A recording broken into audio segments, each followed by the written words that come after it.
आज की गेन ज़ी अपने ही पेरेंट्स से नो कॉन्टैक्ट क्यों जा रही है? क्या सच में आज की जनरेशन ज्यादा सेंसिटिव हो गई है, या फिर कुछ जख्म ऐसे हैं जिनके बारे में आज तक किसी ने बात ही नहीं की? अगर आपने कभी सुना है, लोग क्या कहेंगे, शर्मा जी के बेटे को देखो, हमने तुम्हारे लिए इतना किया है, तो ये वीडियो आपके लिए है। आज जानेंगे टॉक्सिक पेरेंटिंग और उससे हील करने के 7 प्रैक्टिकल तरीके। सबसे पहले एक बात बिल्कुल साफ कर देते हैं, हर सख्त पेरेंट टॉक्सिक नहीं होता।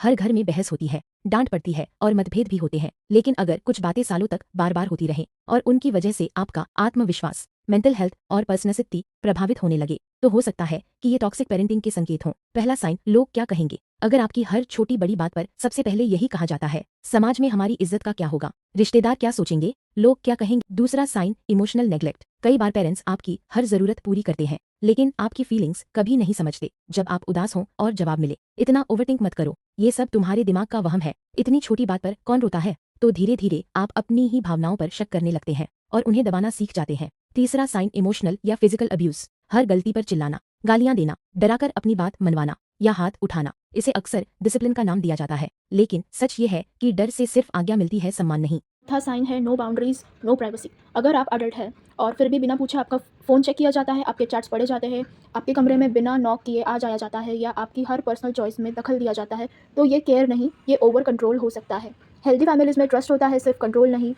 पाँचवा साइन है आपको हमेशा ये महसूस करवाना कि आप गुड इनफ नहीं हैं। चाहे आप 90% लाए फिर भी सुनने को मिले बाकी 10% कहाँ गए।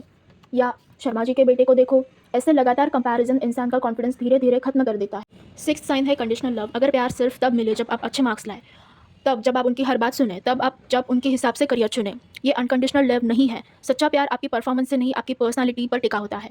और लास्ट साइन है पब्लिक ह्यूमिलिएशन। रिश्तेदारों के सामने आपकी बेइज्जती करना, दोस्तों के सामने आपका मजाक उड़ाना या बार बार आपको नीचा दिखाना, टॉन्टिंग करना, ये सब आपको स्ट्रांग नहीं बनाता, ये सिर्फ आपके सेल्फ रिस्पेक्ट को चोट पहुंचाता है।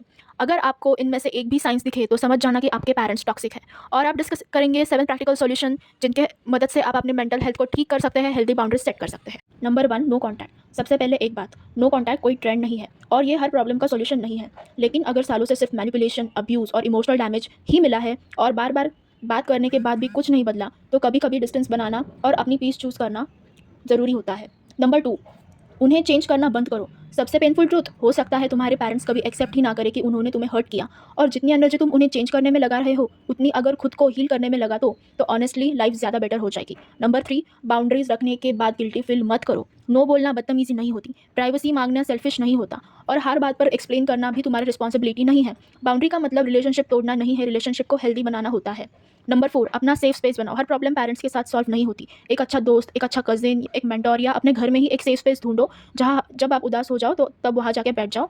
नंबर 5, पैसे कमाओ, इंडिपेंडेंट बनाओ। ये थोड़ा ब्रूटल है लेकिन रियलिटी भी है। आपको जो जॉब मिले या बैक ऑफिस का आप ले लो, उतना ही जितना फाइनेंशियली इंडिपेंडेंट होगे, आपकी इनकम भी आते रहेंगी, अपनी लाइफ के डिसीजंस आप खुद ले पाओगे। नंबर 6, इमोशनली नहीं प्रैक्टिकली सोचो। हर बात पर रिएक्ट मत करो। खुद से सिंपल क्वेश्चन पूछो, क्या ये रिलेशनशिप मुझे ग्रो करने देगी या सिर्फ गिल्ट और फियर में रख रही है? आंसर मिल जाएगा। और लास्ट, हर आर्ग्यूमेंट जीतना ज़रूरी नहीं होता है। कुछ लोग सिर्फ रिप्लाई देने के लिए सुनते हैं, समझने के लिए नहीं। कभी कभी साइलेंस